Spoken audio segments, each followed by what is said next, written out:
All right, Kindness Beyond the Veil, episode number 2. And hello, everybody. So nice to see you all. To your old friend Chip Reichenthal. Very happy to be back with you again. Hey, I had a vision. I don't usually have those things. I had a vision. I wanted to share that with you right away. It was among the most beautiful things I've ever seen. uh, it was your potential. Now that I find myself somewhat entangled with it, now we can work on building it up to new heights together. We'll have some new hacks, some exciting developments, and much more throughout a new season of Kindness Beyond the Veil, both tonight and in weeks to come. And here we are back for our second episode of Kindness Beyond the Veil since we brought the show back a week ago. Next week, we're going to start actually having some guests. We'll try that. We have the amazing Dr. Rita Louise coming up next week. We'll talk quantum healing, energy medicine, shamanism, and we'll go back to the ancients perhaps with her. And a couple of weeks from now, Archbishop Ron Fail Enright will join us. He is an exorcist, wonderful friend of mine, and he's working out in Los Angeles right now.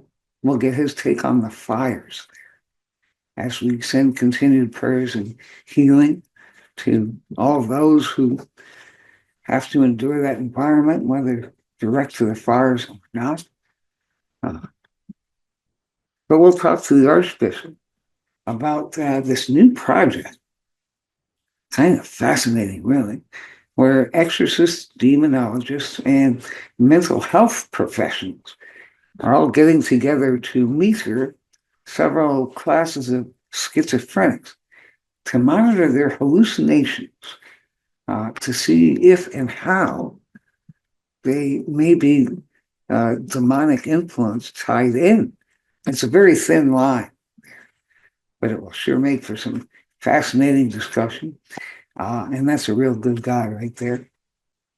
And he'll be here in a couple of weeks from now. Meantime, this week, our episode honors love and healing. We've got some new tools to work with, some new dimensions of love and healing to look at. And considering love, we now think about all the love that's ever been.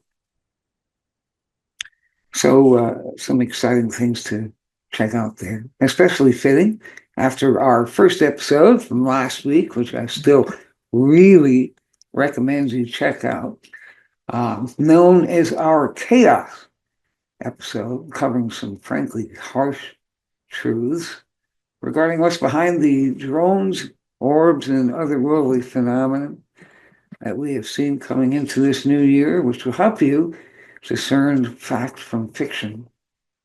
As most coverage leading up to and following a major disclosure event, which will be coming, has been and will be alarmingly fear-oriented or emotionally charged reporting, with a few exceptions. But we want our beloved listeners to always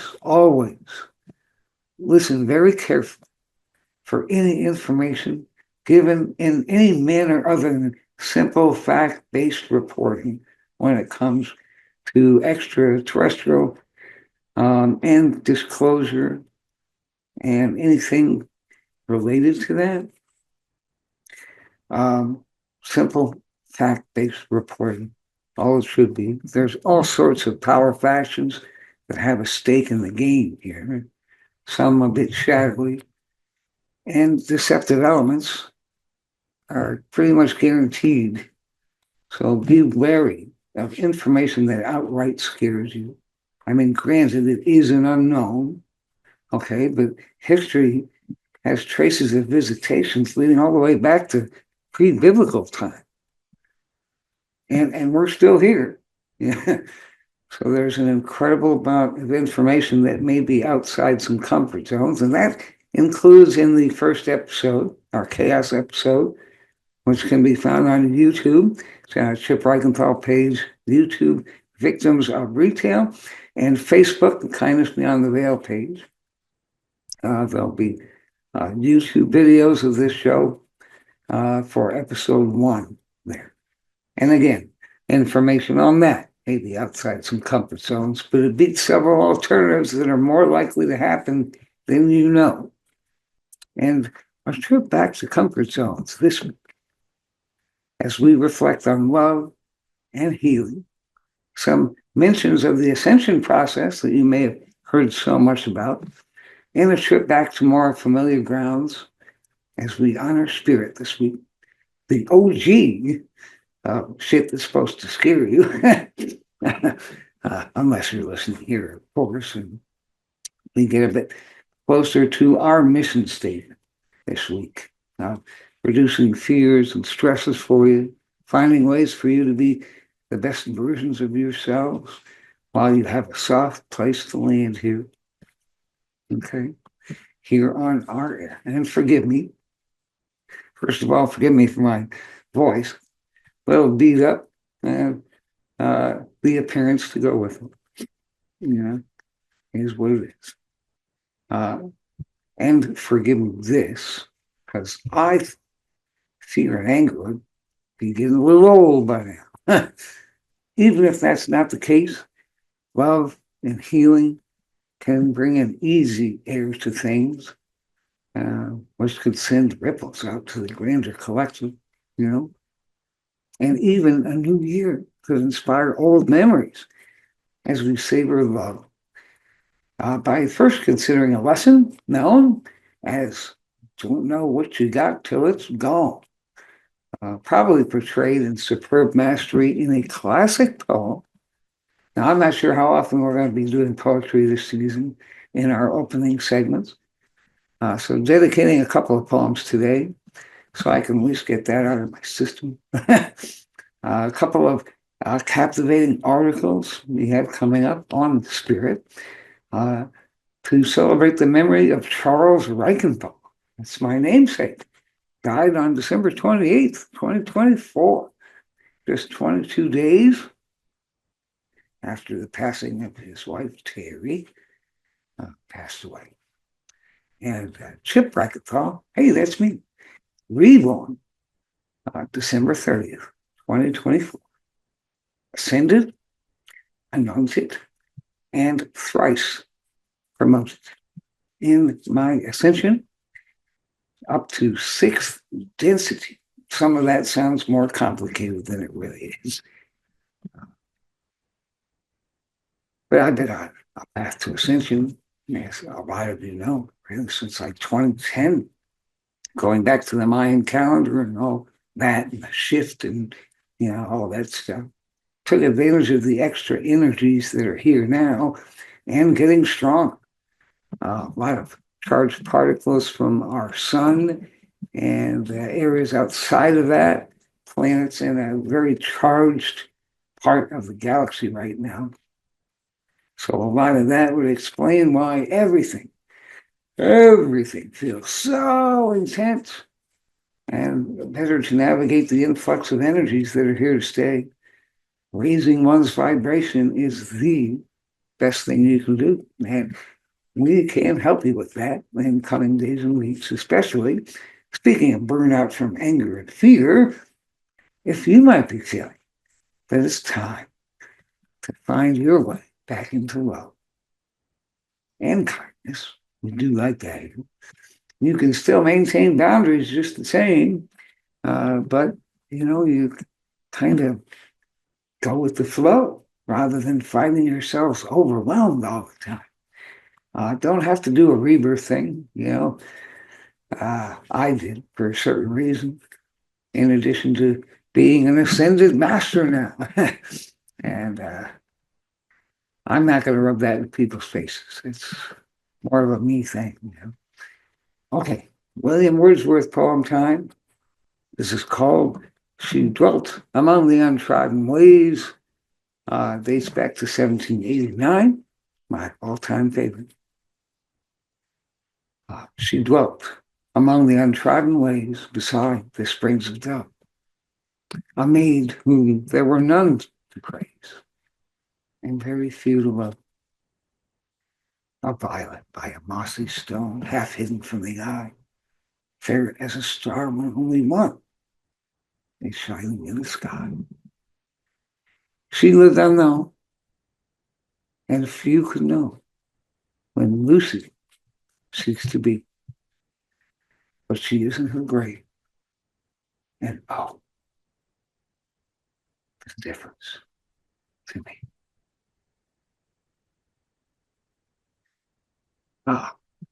Wow, that poem exemplifies the emptiness of loss, let alone the loss of someone close who had very little impact in the short time she was above ground.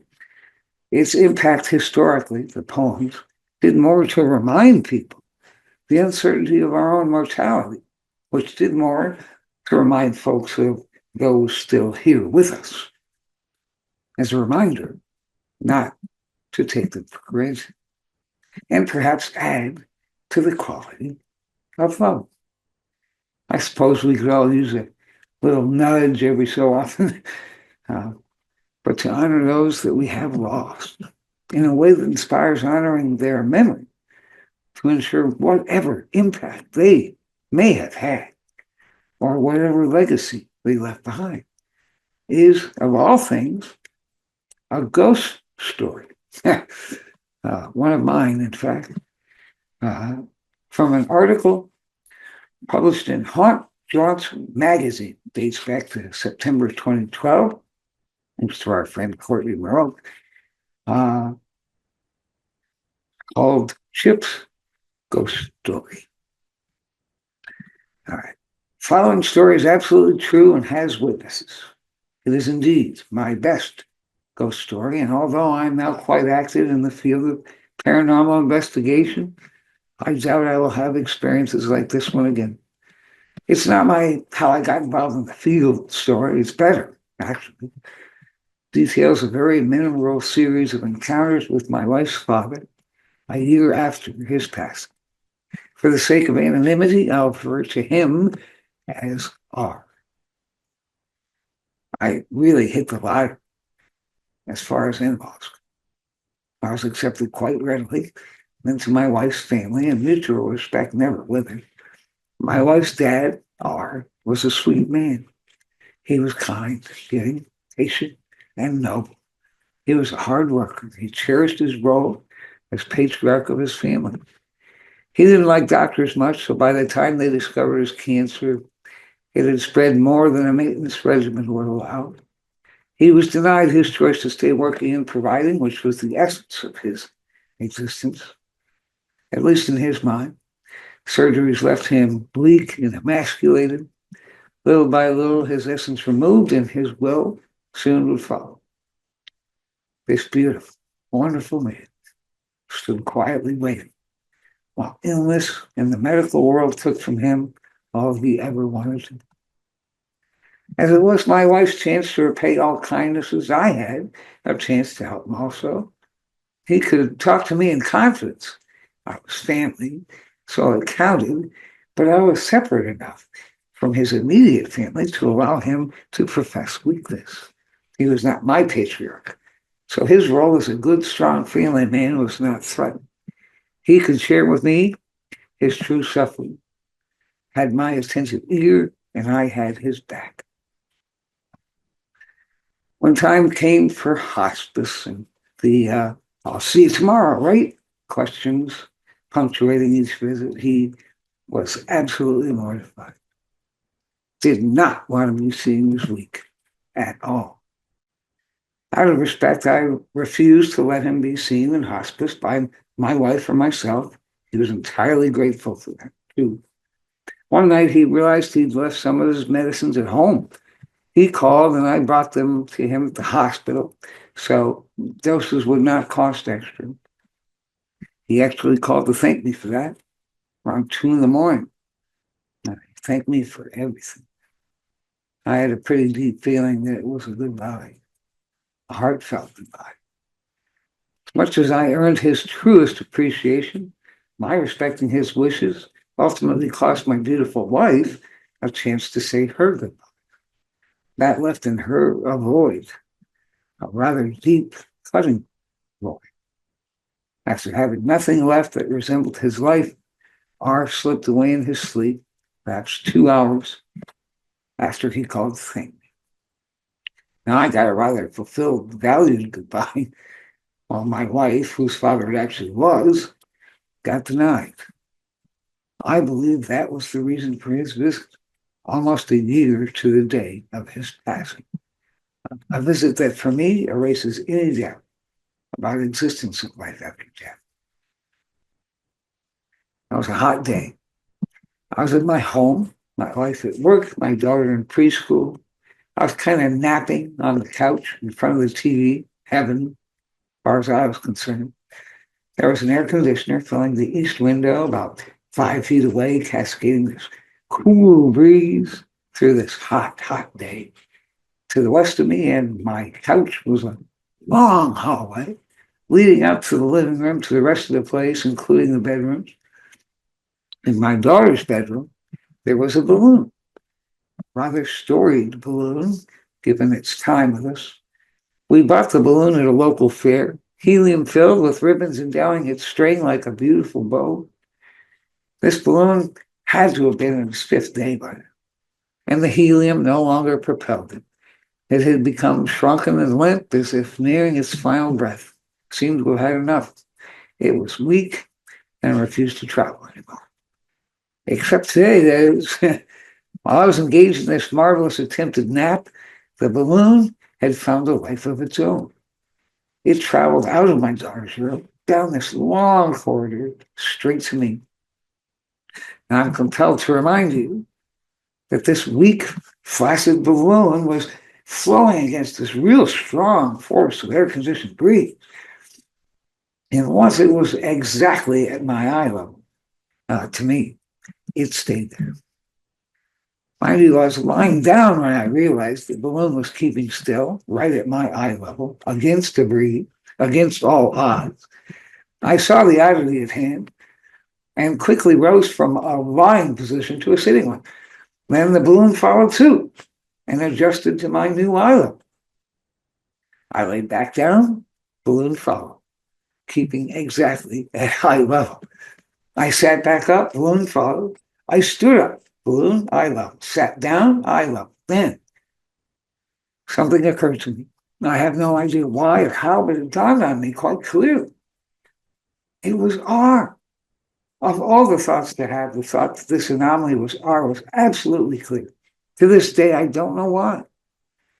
But at that moment, it was as clear as the back of my hand that this was R, maintaining this balloon in completely improbable fashion.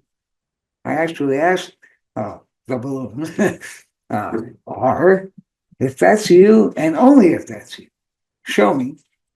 And the balloon, I swear to God, while exact eye level, nodded yes, like it was a head. Nodding. I was stunned. Not scared, not freaked, really. If anything, I was elated, And I continued to have the most unreal, amazing dialogue with this balloon, realizing I could only ask yes or no questions. That being said, there were times when the balloon would seem to become invigorated, talking about certain things, and somewhat deflated, talking about others, kind of denoting happiness and sadness. And there was a point during our conversation when my wife and daughter came home. Now, I yelled for them to come up to me right away that they're not going to believe what's happened. And they appeased my request. And the greatest thing happened.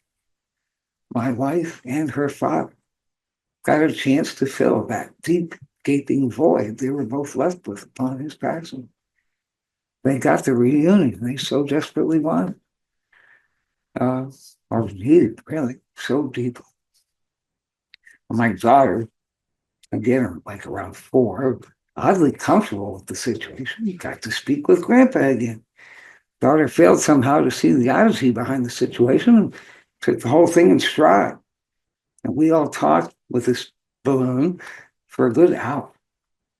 And then something even more amazing took place. Affirmation. When you visit your relatives, say, for the holidays, and after a while, you kind of run out of things to catch up on. And there's that uncomfortable silence that starts filling the room. Well, we had that.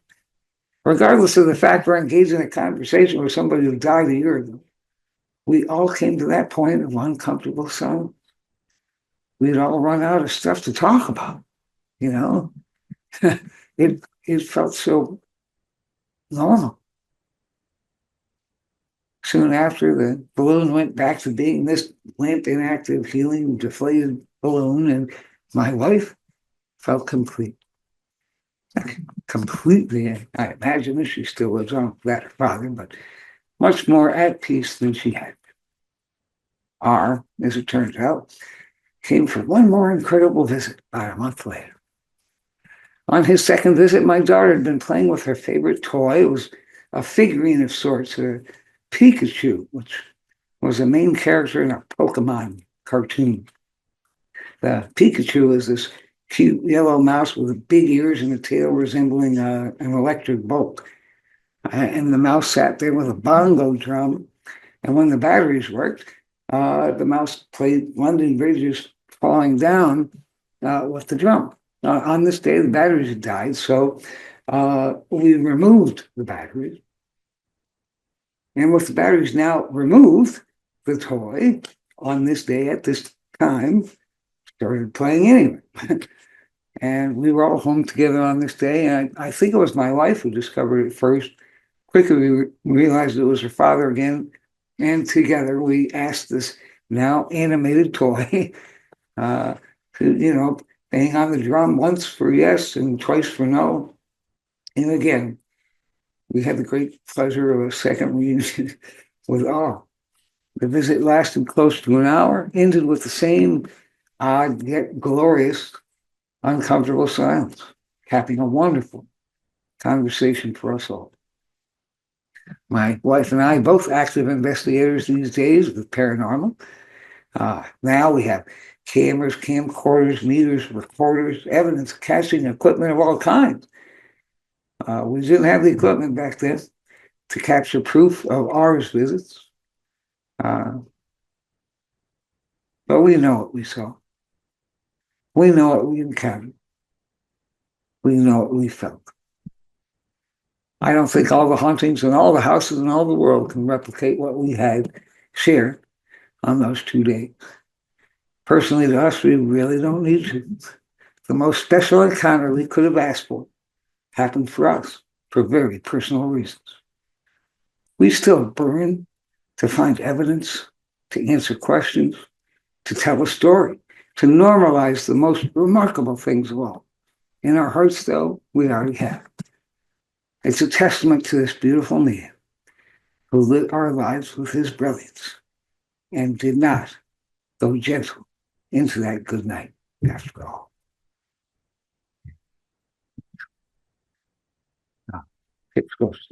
One of the best parts of being a paranormalist or doing paranormal investigations, at least to me, is honoring the history of spirit. It always had a positive impact on activity, especially if made a purposeful part of the investigative process.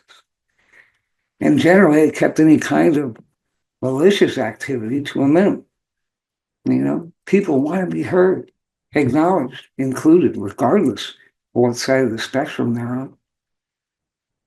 Okay. Next up, we have a few stanzas from another classic poem, actually aforementioned in the last sentence of that last article, to underscore some things anyone from the other side may have felt on the way there. This from Dylan Thomas, 1947. Do not go gentle into that good night. Old age should burn and rave at close of day. Rage rage against the dying of the light. The wise men at their end know dark is right. Because their words had forged no lightning, they do not go just into that good night. Good men, the last wave by, crying how bright their frail deeds may have danced in the green bay. Rage, rage against the dying of the light. Wild men who caught the sun and sang in flight and learned too late. They grieve it on its way. Do not go gentle into that good night. 4 out of 6 stanzas there, do not go gentle into that good night, expresses with adamance, as Dylan Thomas has his full Irish out, how vital some felt in their prime, while more importantly, how we learned too late that we grieve it on its way. In other words, how many of us spend more time grieving our lives than living them? That is probably the most vital thing to point out today. With not only a new year, but a really new year, 7 planets right now aligned for the first time in 369 billion years, an all-time record level of solar and interstellar energies pounding our planet and us in the strangest transition into a new year since the flood of Noah. Last thing we should be doing is grieving our own lives rather than living. And just a friendly reminder to make a conscious effort to be more loving, just to try it again, maybe be a bit unique. You know? I mean, it can't hurt, right? Days are days. Some are good, some are bad. What determines that is completely up to us in what we remember or take away from any given day. If we're all up in our own messes, that's what we project. And if we project it, we attract it, regardless of if you manifest it or not. If we hold some focus on the parts of the day that made us smile, made us feel good inside, made us feel proud of what we did or said, or these magical conversations in the middle of nowhere at absolute random. If you stay with things like that day by day, soon enough, all you know is joy. And that's what you'll attract, whether you be manifesting or not. And if so, you may not even need manifesting. My sister and I, in our younger years, tried these things we called angel moments, just for the hell of it. If you're, let's say, walking up a sidewalk and you've got people, walking the opposite way for you, we would nod at them just to see how many would nod back, kind of keep it count. Or sometimes we'd say, hi, hey, just to see how many people would say, hey, back, Of course, they probably all have their heads buried in their phones now, but try anyway, just to see. Give somebody a random compliment, but an earnest one. If you like their outfit or the fries they made you for lunch, or whatever. Just to see. It's so uplifting. I mean, how many things are uplifting to you? Try them if you have needs. Just to see. It's always fun. Okay, next up, we got another article for you. This one's about time. And what time is like in life and in afterlife. Ooh, this is one of mine again. I figure if I can get some selfie stuff out of the way this week, I can start asking guests better questions next week and get all the selfie stuff out of them. Size is pretty cool. Here we go. This one's about 10 years old. Let's hope it aged well. With the ringing in of a new year, time is a thing that, in one way or another, is on everyone's mind. A time for us to reflect after Thanksgiving and Christmas, and gratitude and family. Now, some of us have our eyes on things we can improve upon or change. Next up, Valentine's Day, and more reflecting with what love we have or have not. We can fall from grace and return to it, lose our minds, our freedoms, our honor, maybe get those back. We cannot regain youth nor have time back, though. And in a season where trees and plants go barren and days grow dark, we do tend to reflect and for some reason see more of the things we've lost and then appreciate what we still have. Since I'm always and ever hopeful, I have come to fervently believe those who we've lost in death may indeed be ultimately recoverable. I came upon a unique interpretation of the afterlife years ago, following an accident, which leaves me forever in pain. Fresh to the new and harrowing life sentence almost 30 years ago, I wasn't at all adjusting well, and I wanted to die. I also wanted to die.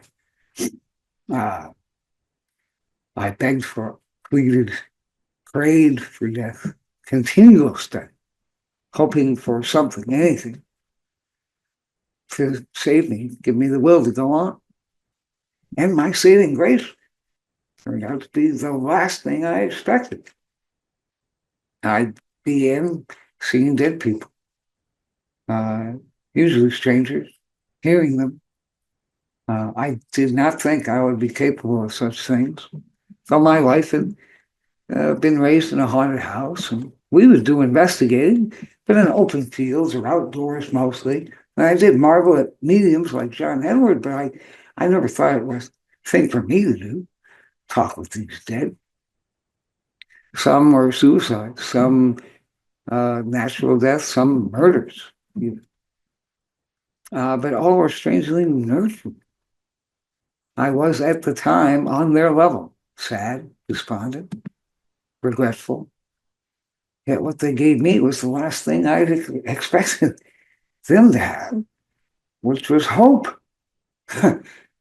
Naturally, I was rather confused at all this. Thought I was going a bit mad, so I asked for some sort of proof that I was not having some psychotic break here. And so they began telling me things about them, about living people that I knew, that they knew. As it turns out, these things they told me about some specific living people were true and applied to these living people in a way I could have not have possibly known otherwise. I called these things affirmations. Unfortunately, I lost a lot of friends because of those affirmations. Those friends were more creeped out than they were appreciative, and eventually I left behind the ability of communicating with these dead in earnest.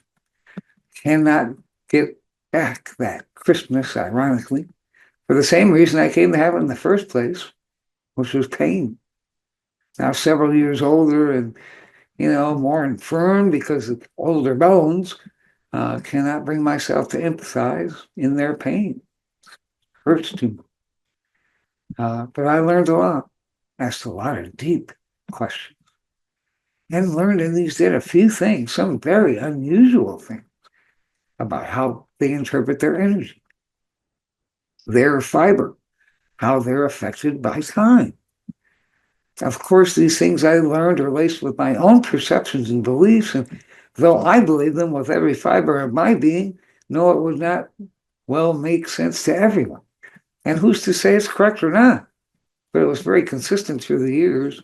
I had this capability of speaking with these dead.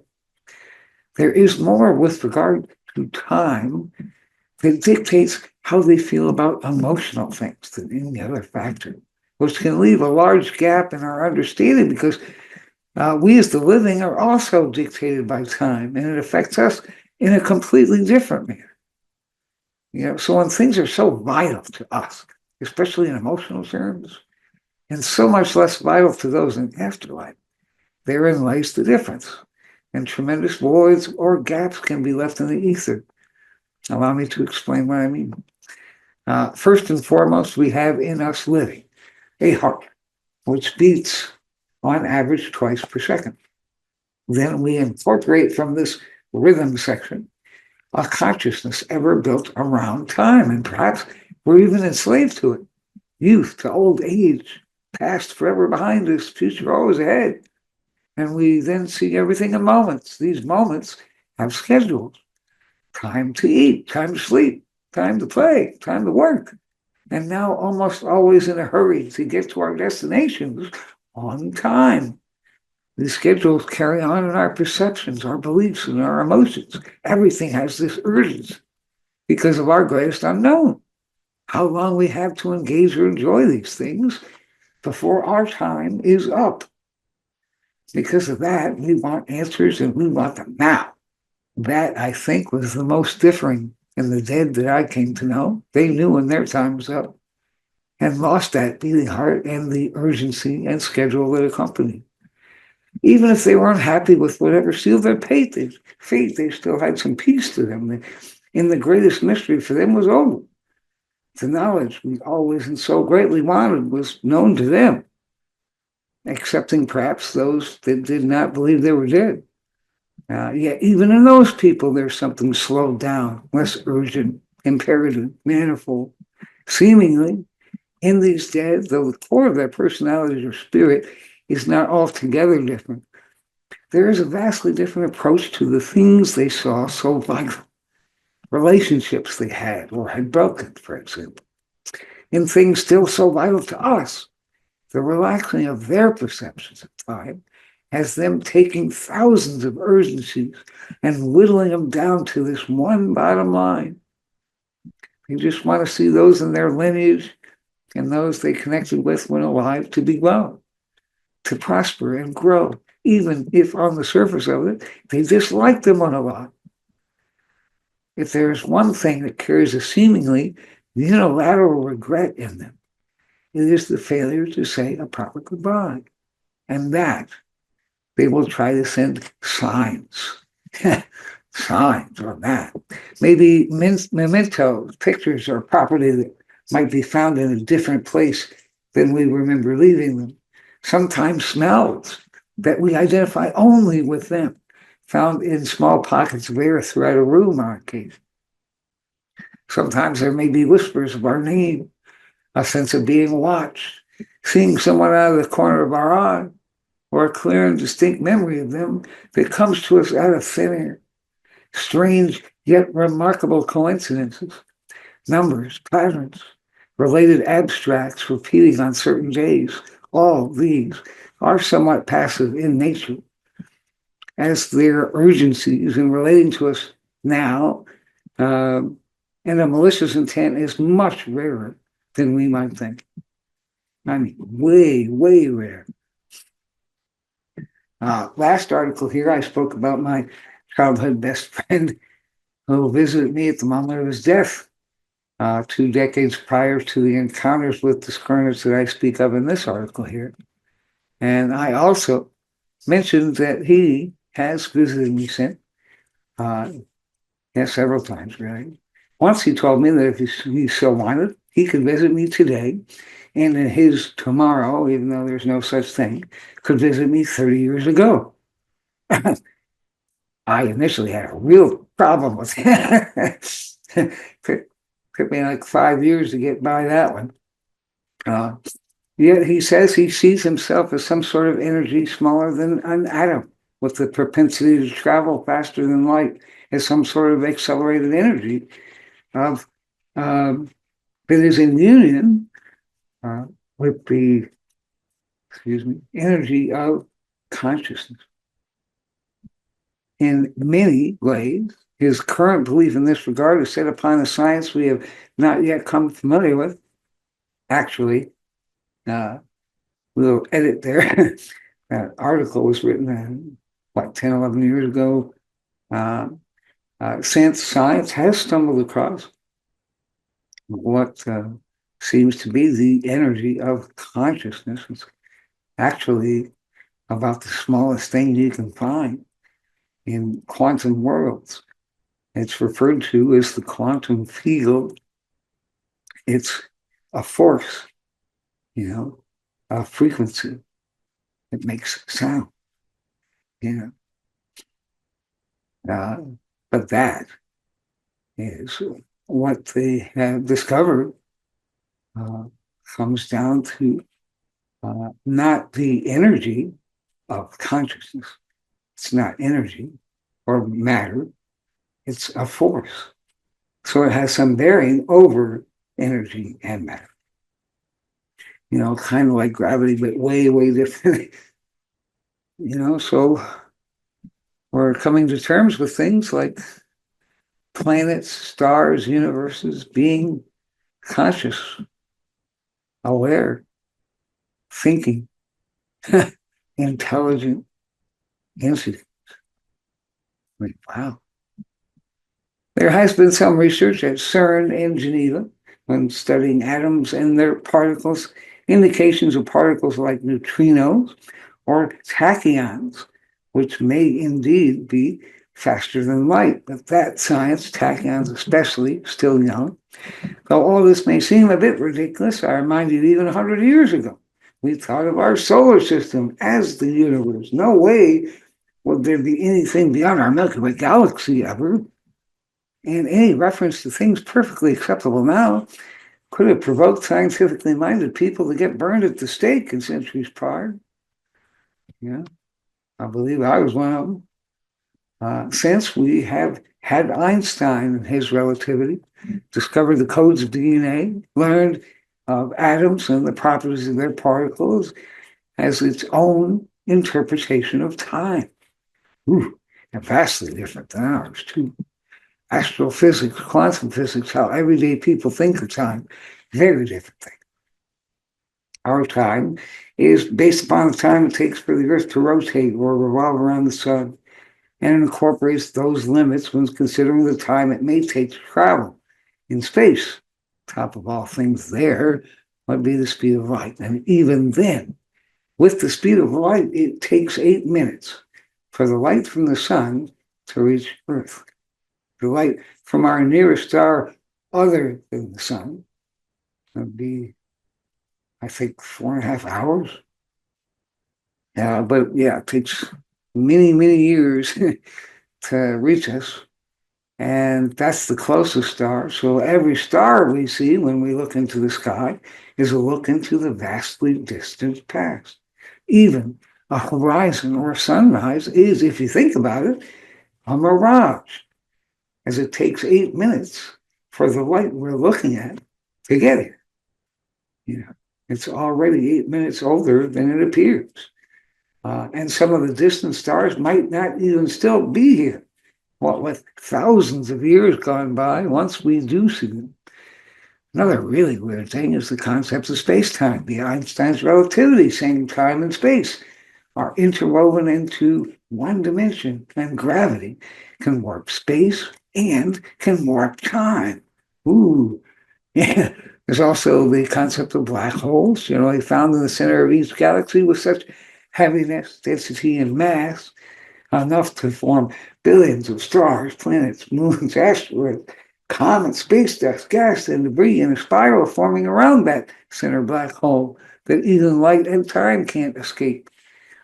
Inside the black holes is a point called the singularity, at least in theory, thought, a place where time and space both fully stop and exist at once.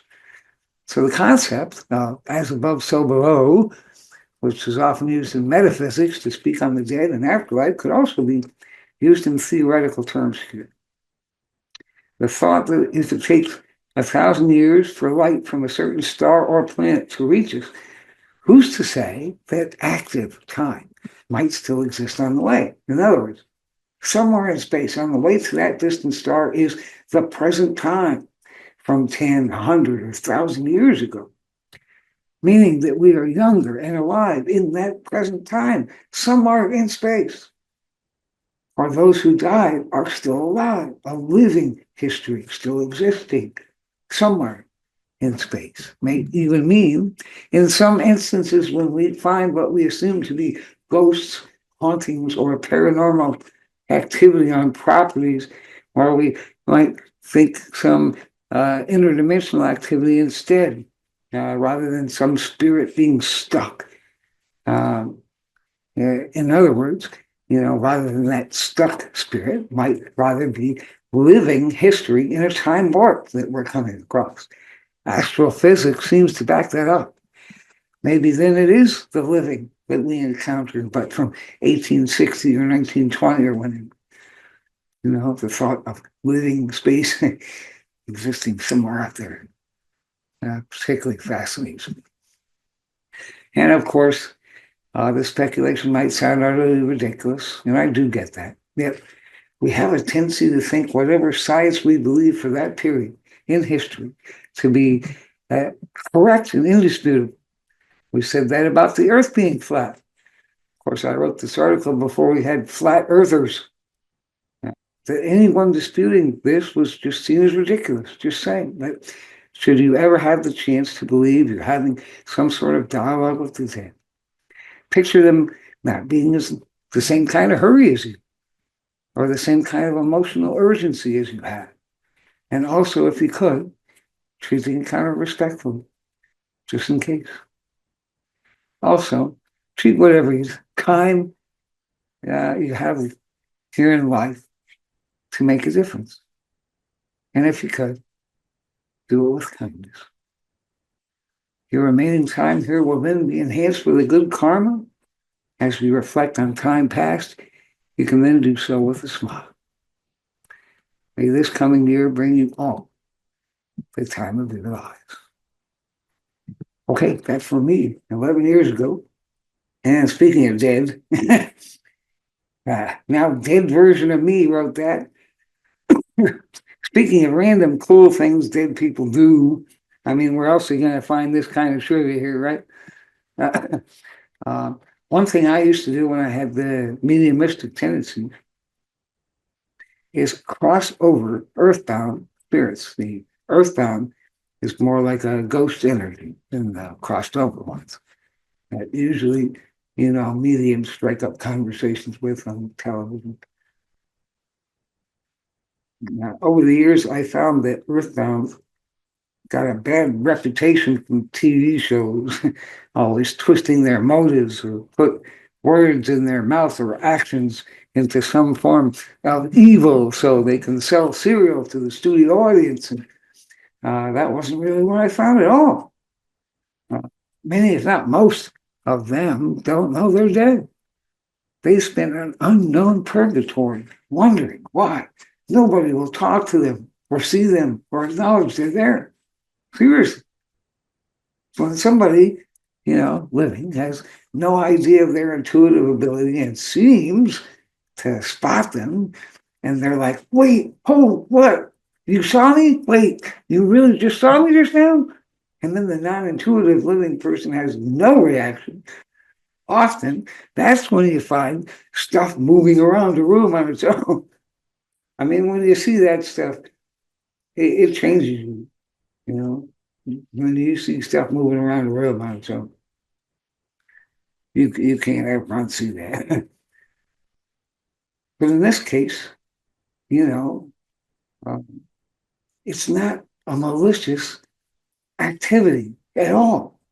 It's pure primal desperation and reasonable under the circumstances. I mean, if you can imagine, that happening to you. And once I came across this spirit of this guy from Connecticut. He was a big-time lawyer in his area back in the 1920s. And he was the kind of guy the whole town knew. He bought hospital wings and named after him. He kept the newspaper alive for years in his area. He was really, really super well known. And he had a winning hand, He died of this thing called ventricular fibrillation in the heart. It's like one bad beat blows the whole deal. That's it, So he died instantly and refused to believe he was dead, at least for me, and refused to believe that death would do him that way if life gave him this winning hand, right? So it took a while to finally convince him and then to get to a crossing over where we would bring the light to him, so to speak. And he was really super into scripture, right? So he agreed to do a crossing over for real if I brought Jesus to him. And hey, no child's there. Right? But we set it up with some angels, worked with angels a lot as a medium. And they set it up. Okay. So we found this very remote outing. And they set it up so Jesus comes down, walks through me to somehow illuminate him well enough so the Spirit can see him. And then Jesus takes our guy into the light. And we did it that way, and it worked, which was pretty cool. I mean, the Spirit was gone after, and you could actually feel the divinity that was in the air. And it's a really rare kind of feeling. It's kind of like this sense of pure peace and ecstasy, but it's kind of loud in a way that you just don't forget and will always know if it's back. And that was really cool. And the angels were celebrating, shortly thereafter. And I got kind of pissed off. And the angels are like, geez, Chip, what's up, man? I'm like, hey, let me get this straight. Jesus Christ came down, walked right through me, right? And they're like, yeah. And again, a little angry. Said, well, I didn't feel a thing. Yeah. So you're saying Jesus Christ, Lord of the Lords, Alpha and the Omega, comes down, walks through me, and I didn't feel anything? You would think you would have felt something, right? Maybe smelled something, heard, something. And they said, well, it wasn't about you. And that made perfect sense to me. They did say that he saw me, though. Now he knows my heart. And I was kind of okay with that. Look, my father, who art in heaven too, for the record, not like that, just the same. I was born in Flushing, New York, Jewish. My mother was born Southern Baptist from Houston, Texas. She got disowned from her family for marrying a Jew boy and wasn't really accepted into the Jewish faith all that easily either. Needless to say, our parents really didn't raise us to be religious. But they did instill in us a good moral code, and I am happy for that. So I never thought I'd see a day where there wasn't one. And so, yeah, again, I'm thankful. But look, I don't know scripture or anything, and that did not keep Jesus from walking through me anyway. I thought, more like Christ conscious, like that. I'm a medium after all, not a Christian, but he did walk through me. And he did help me a second time. I lived in an area that was perpendicular from 3 graveyards. Okay, so I had a lot of friends back then in the Spirit neighborhood.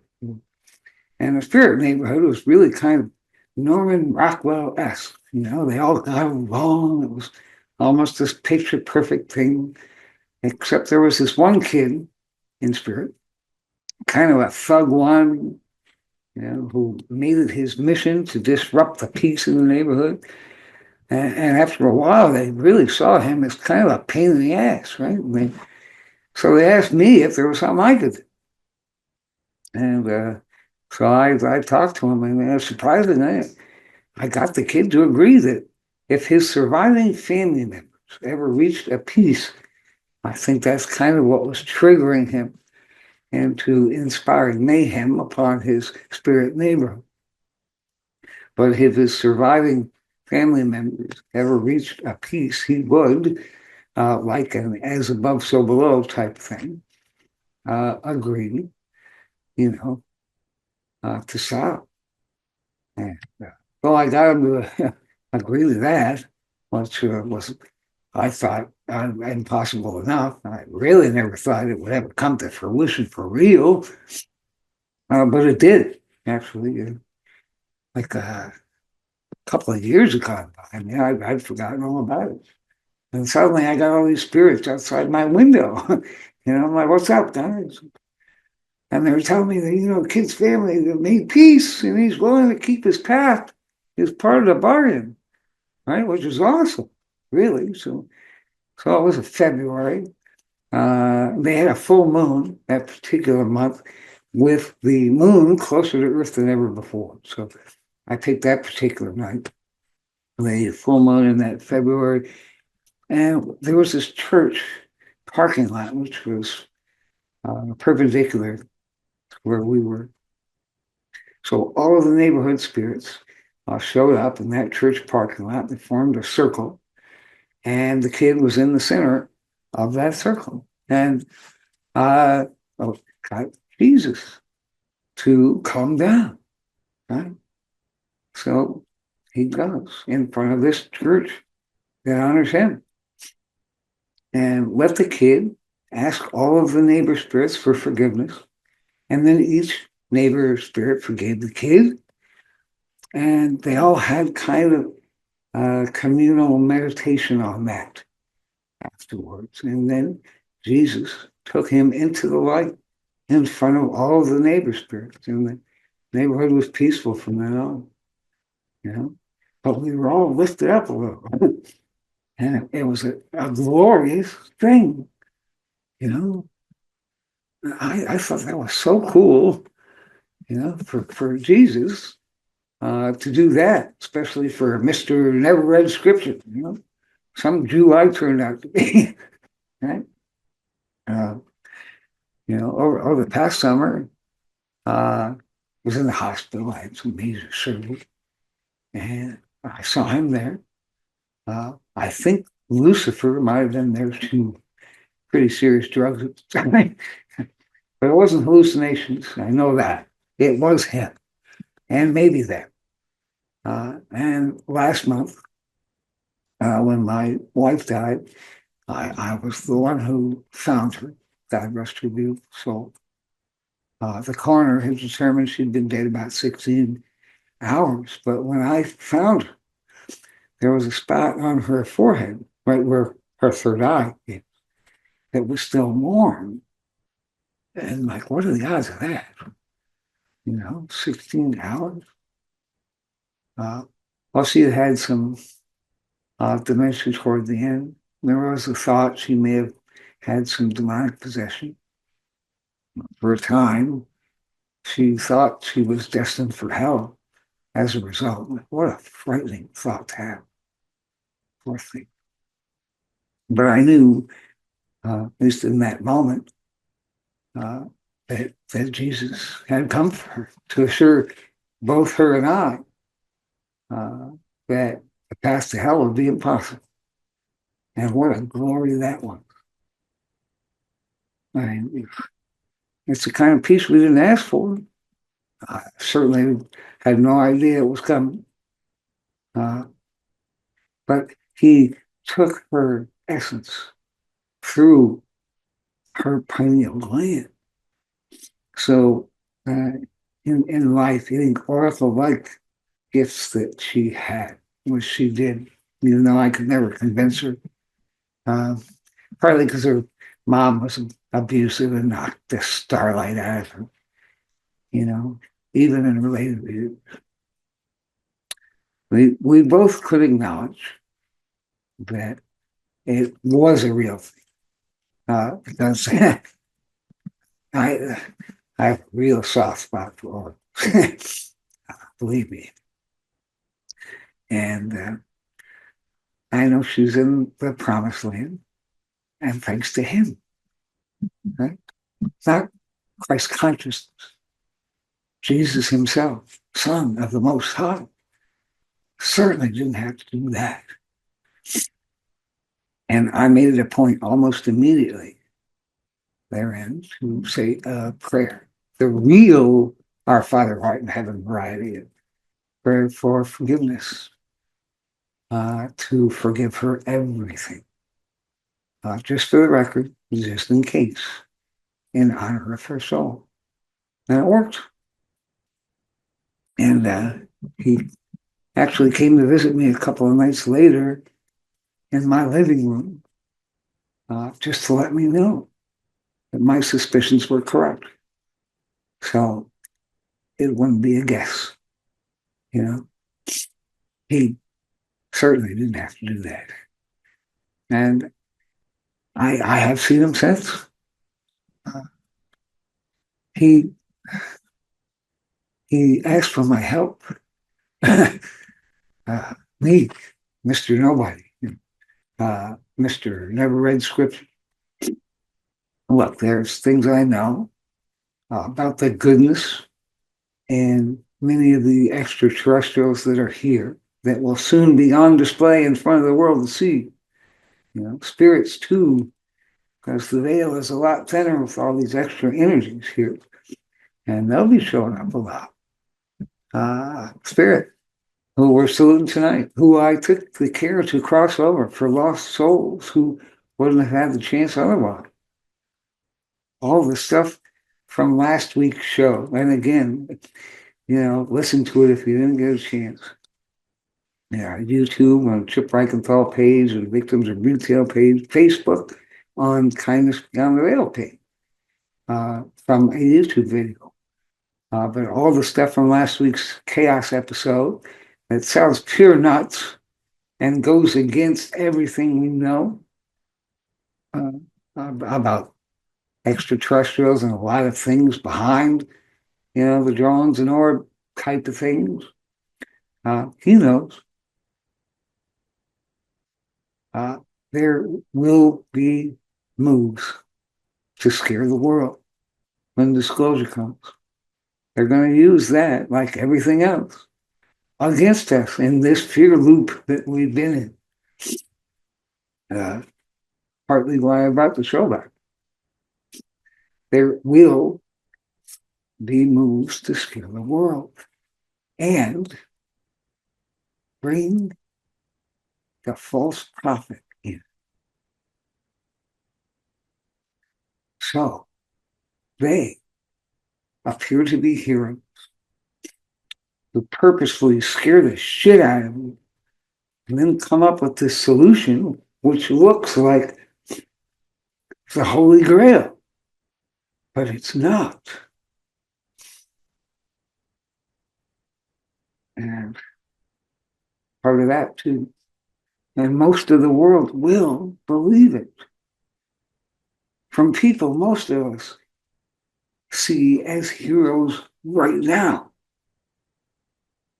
So they'll trust these sources who are hell-bent on deception.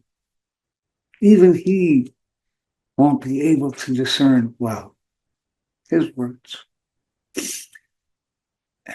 Now, this is along something we now refer to as timelines, and some of you may not be familiar with this concept. Seems it's everywhere in the New Age movement. That doesn't mean everybody is familiar with it. It's kind of like snippets of reality. Seems all this matrix stuff that they've been talking about is true. So they've kind of mastered reality because it's kind of a part of the quantum world process. And in the quantum world, because we have free will, every decision we make might change something. It could change the way atoms or quantum particles move. And in that sense, changes reality and the probability spectrum.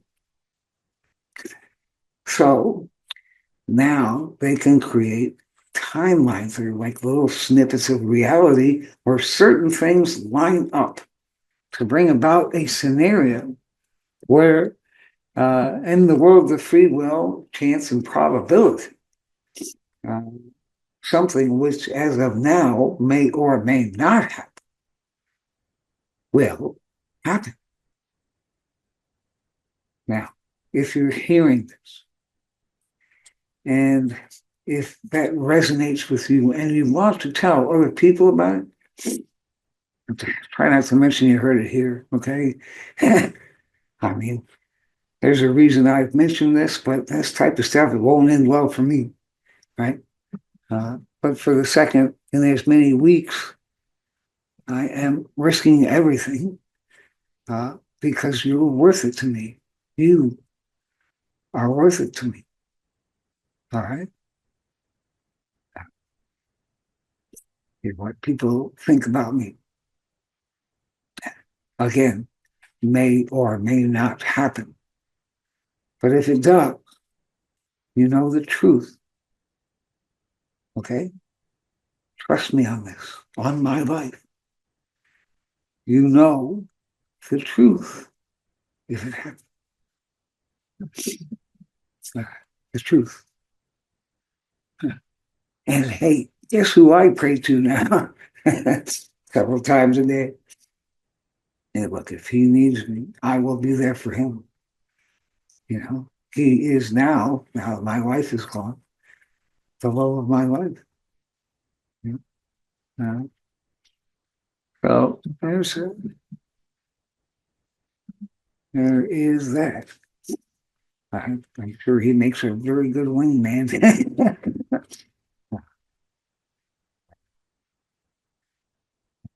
Okay. But hey, when's the last time you prayed to him? You know? Or if not him, whomever your personal God might be, even if it's source. Best way to prevent this timeline I mentioned, because you use a timeline, so it has the potential to happen. Best way to prevent this timeline is to encourage people to find their faith again. All right. Look, I'm not taking you to church just because I got moved by it. I'm doing it because he's very concerned. And in turn, so am I. Kind of like this planet and everyone on it. Yeah. Like to see us stay for a while. So again, maybe you'd like to encourage people to find their faith again.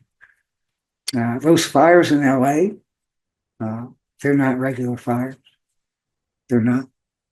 They are supernatural in nature. You know, Los Angeles, all the crushed dreams throughout history, there's a lot of real nasty energy there.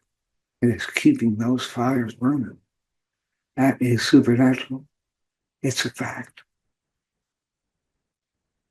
Okay, I guess, good point to ask you if techie items or political figures are worth an end of times time loop to,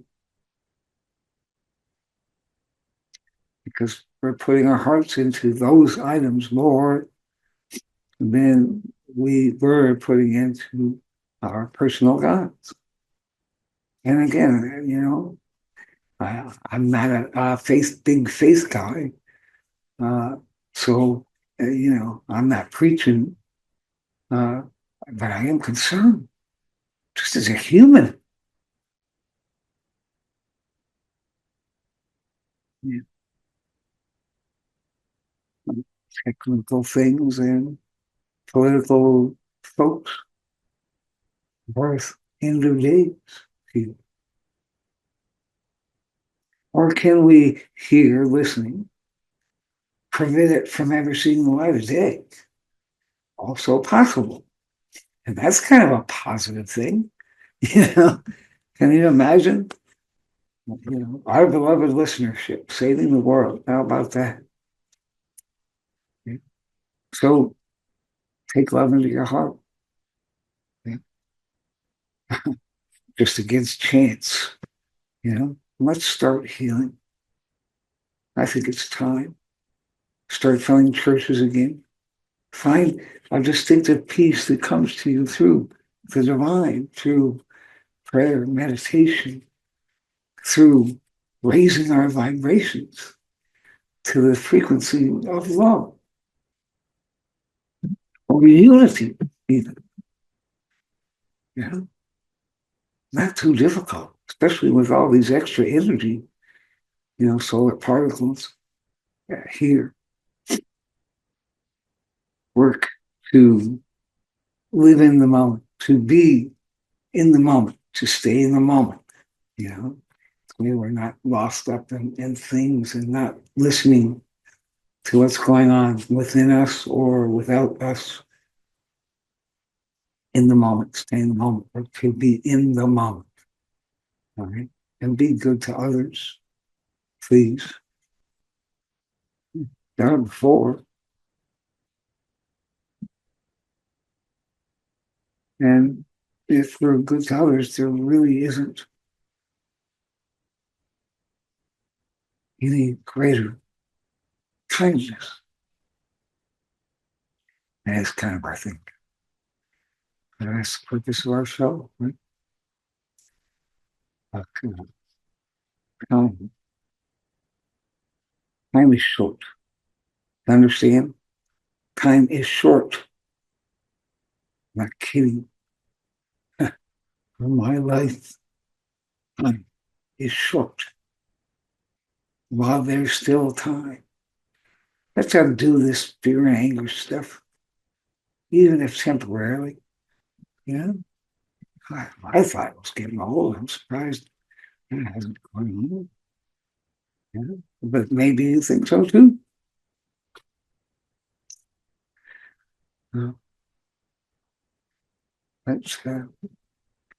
Let's bring love and healing, the focus of this show today. Bring love and healing in ways that can be your legacy. I open this show on having this vision about your potential. Because it's not about me. It never was. Why not have it be about you? All right, well, that's our time here. We'll see you next week, hopefully. Our guest will be Dr. Rita Louise. Will be talking quantum healing. Apparently I can use Lou. And we won't be talking this.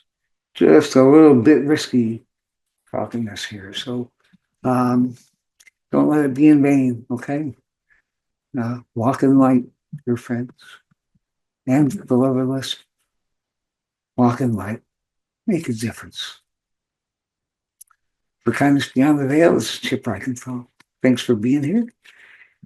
Join us next week or the next time we're back. And we'll always have a soft place for you to lean. We'll see you soon. Thank you. Good night.